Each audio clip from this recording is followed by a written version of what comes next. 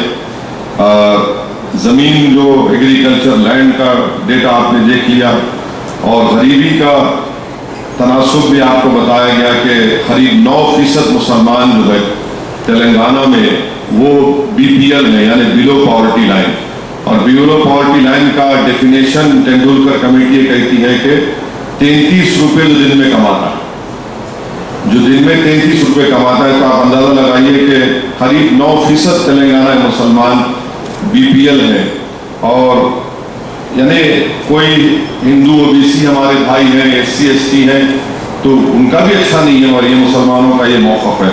تو اسی لیے آپ نے یہ بھی سنا کہ ابھی عامر بھائی نے, شعبان صاحب نے ان باتوں کو رکھا کہ حکومت سے میں ہماری جماعت اور آپ اگر آپ اجازت دیں, آپ کی اجازت ہو تو ہم حکومت سے اس بات کا مطالبہ کر سکتے ہیں کہ جو مسلمانوں کے گھرانوں میں گھر میں ایوریج جو فیملی سائز ہے وہ 5.5 ہے.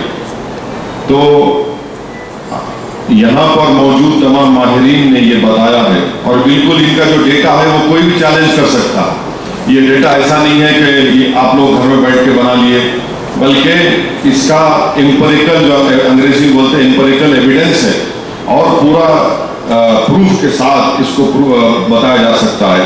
تو تلنگانہ میں جو مسلمانوں کے گھرانے ہیں, ہاؤس ہولڈ ہیں, وہ 8,80,000. سر یہ آپ you have said that 8.8 lakh Muslim house holds, 8,80,000 مسلمانوں کے گھر ہیں, جس میں سے آپ ہمارا ڈیٹا یہ کہتا ہے کہ قریب 8.5% مسلمان جو ہے وہ 8.5-9% کے قریب مسلمان BPL ہیں, بلو پاورٹی لائن ہے. تو ہمارا مطالبہ یہ ہے کہ چیف منسٹر تلنگانہ سے کہ میں دلت بندھو اسکیم کی شروع سے تائید کر رہا ہوں, اور عامر بھائی نے بالکل صحیح کہا کہ کیش ٹرانسفر جو تلنگانہ حکومت دلتوں کو کر رہی ہے, یقیناً ان دلتوں میں غریبی بہت حد تک کم ہوگی, ان کو ایک اثاثہ ملے گا, وہ کچھ کاروبار کر سکیں گے, وہ اپنے ضروریات کی چیزوں کو پورا کر سکیں گے, اور آنے والے 5 سال 10 سال میں اس کا ایک مثبت اثر نکلے گا دلت بندھو اسکیم سے. ہمارا مطالبہ یہ ہے کہ تلنگانہ کے مسلمانوں کو بھی ہماری غریبی کے اعداد و شمار کے اوپر اور ان غریبوں, ان ہاؤس ہولڈ میں جو غریب ہیں, ہم حکومت سے یہ بتانا چاہ رہے ہیں کہ کم سے کم آپ 2% جو مسلم پاپولیشن جو انگریزی میں کہتے ہیں ایبجیکٹ پاورٹی میں اپنی زندگی گزارتا ہے, مانے اگر 2% لے لیں گے تلنگانہ میں تو 18,000 گھر ہوں گے, 18,000 ہاؤس ہولڈ ہوں گے. اگر ان 18,000 ہاؤس ہولڈ کو حکومت ایک ہاؤس ہولڈ کے ایک گھر میں فرد کو 10 لاکھ روپے دیتی ہے, تو اس کا خرچہ عامر بھائی نے بتایا کہ قریب 1,800 کروڑ روپے ہوگا. بہتر تو یہ ہے کہ 2% دے, ہماری میری ذاتی رائے کہ 2% دے, مگر اگر حکومت یہ سمجھتی ہے کہ مالی بوجھ ہوگا تو کم سے کم 1% تو دیجیے آپ, وہ 1% ہوگا 900 کروڑ روپے. اور ماشاءاللہ سے حیدرآباد میں اگر حکومت زمین حراج کری, آکشن کری, آج سے 1 مہینہ پہلے 14 ایکڑ زمین حیدرآباد میں گورنمنٹ بیچی تو ان کو 2700 کروڑ روپے ملے, صرف 14 ایکڑ. اور ہم یہ حکومت سے کہہ رہے ہیں کہ آپ 10 ایکڑ زمین حراج کرو, ہمارے کو مل جاتی. اگر پیسے نہیں ہیں 2% کے لیے تو ایک بڑے اس کو کوئی لائٹر وین میں بولوں گا, یہ کوئی بڑا مالی بوجھ نہیں ہوگا. اور مجھے یقین ہے کہ اگر چیف منسٹر کے دماغ میں کوئی بات بٹھا دی ہم لوگ, تو اتنے ضدی ہے کہ جو ہو جاؤ کرنے تیار ہو جاتے ہو. تو بھی ہماری ذمہ داری ہے کہ ہم چیف منسٹر کو جا کے یہ تمام اعداد و شمار ہم دیں گے, اور اگر عامر بھائی تیار ہیں تو عامر بھائی کو بھی لے کے جائیں گے, سدھیر صاحب کو بھی بولیں گے, اور اگر شعبان صاحب پیرس سے اگر ہندوستان بھارت کو آ جاتے ہیں.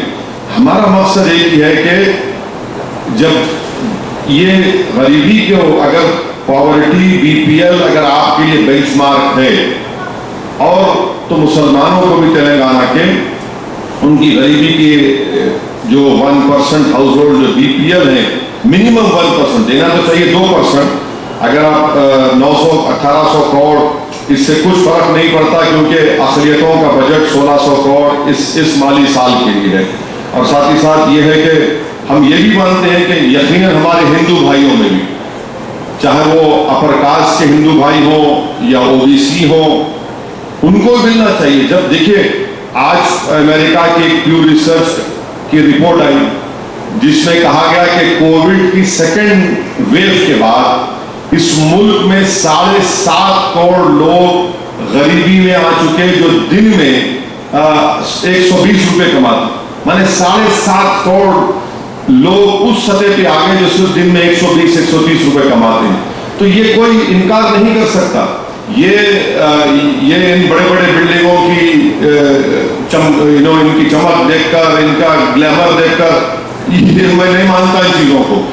زمین پہ کیا ہو رہا ہو آپ لوگ جانتے ہیں. زمین پر یہ ہو رہا ہے کہ مسلمان غریب ہیں اور کووڈ کی سیکنڈ ویو کے بعد ملک میں بہت سے لوگ غریبی میں آ چکے ہیں. اتنی غریبی بڑھ چکی ہے کہ پرائیویٹ اسکول میں فیس دینے کے لیے نہیں ہے تو گورنمنٹ اسکول میں اب بچوں کو داخلہ دلا رہے ہیں. خیر وہ ایک الگ بحث ہے. بہرحال آج کے اجلاس کا اگر آپ لوگ اس بات کی تائید کرتے ہیں تو کہ ہم متفقہ طور پر اس بات کو کہہ سکتے ہیں کہ ہم حکومت سے مطالبہ کرتے تلنگانہ کی حکومت سے کم 2% مسلم گھرانوں کو، یا اگر نہیں تو کم ضروری ہے کہ 1% مسلم ہاؤس ہولڈ گھرانے تلنگانہ کے ہیں، اس میں سے ایک فرد کو حکومت 10-10 لاکھ روپے دیا اور اس کا مالی بوجھ صرف 900 کروڑ پڑے گا. اگر 2% کرتے تو 1800 کروڑ پڑتا ہے. اور پھر اگر حکومت یہ سمجھتی ہے کہ یہ 900 یا 1800 کروڑ تھوڑا ان پہ مالی بوجھ پڑے گا، یقیناً ٹیکسز کی کمی آئی ہے جب سے GST بنا ہے، بہت پریشانی ہے. اس کو آپ حکومت 2 سال میں بھی کر سکتی. ایک بار نہ دے آپ 10 لاکھ، پہلے 5 لاکھ دیجیے ایک سال اور آئندہ سال آپ مابا کی رقم دیجیے. تو اگر اتفاق رائے ہے تو ہم اس کو آج کے اس میٹنگ کے ذریعے ہم اس کو ریزولوشن بولیے یا حکومت سے ریکمنڈیشن بولیے، اور جب چیف منسٹر وقت دیں گے تو ہم تمام ذمہ دار جو ہیں یہاں پر ان کو لے جا کر وزیر اعلیٰ چیف منسٹر سے ملاقات کریں گے. ان کو مبارکباد کی دے چکے ہیں آپ تمام لوگ. جو دلت بندھو اسکیم ہے، یقیناً تلنگانہ میں مسلمانوں کے تعلق سے جو ریزیڈینشل اسکول کی اسکیم ہے وہ قابل مبارکباد ہے. کسی بھی ریاست میں گورنمنٹ کے اسکولوں میں 60,000 مسلم بچے نہیں پڑھ رہے ہیں جو تلنگانہ میں پڑھ رہے ہیں. تو یہ بھی ایک بڑا کام ہو رہا ہے.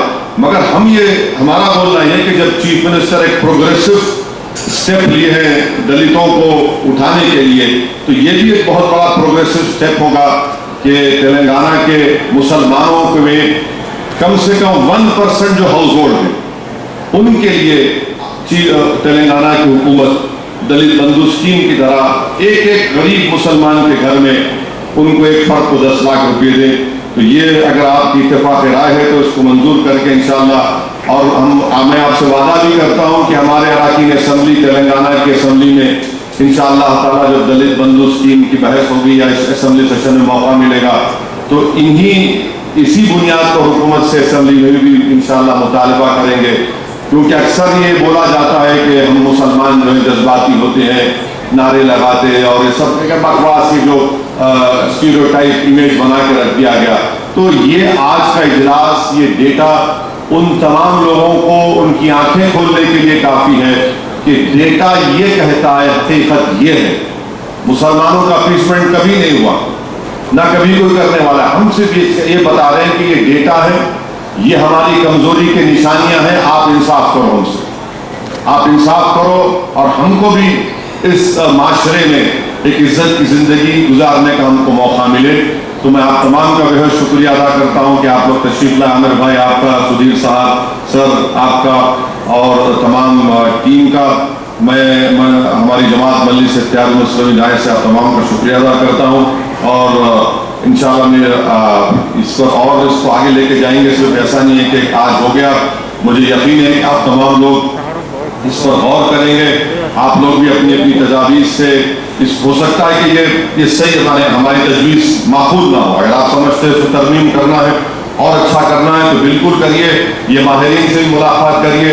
میں عامر بھائی سے، سدھیر صاحب سے، شعبان صاحب سے، کنڈو صاحب سے بہت سی چیزیں سیکھا ہوں اور ابھی بھی سیکھ رہا ہوں، اور جتنی میری زبان میں کڑواہٹ ہے یہ لوگوں کی ذمہ داری اس کی، کیونکہ یہ لوگ جب بیٹا دیتے تو زبان میں کڑواہٹ پیدا ہو جاتی، تکلیف ہوتی ہے، تو اگر میرے تقاریر میں اگر کچھ ہوتا ہے تو افسوس یہ ہے کہ مجھ پر مقدمے یا تنقید ہوتی، ان لوگوں پر نہیں ہوتی، تو اصل دماغ ان لوگوں کا ہے، کبھی نہ کبھی ایک دن یہ لوگ بھی آئیں گے لپیٹ میں انشاءاللہ تعالیٰ، کوئی بچنے والا نہیں ہے۔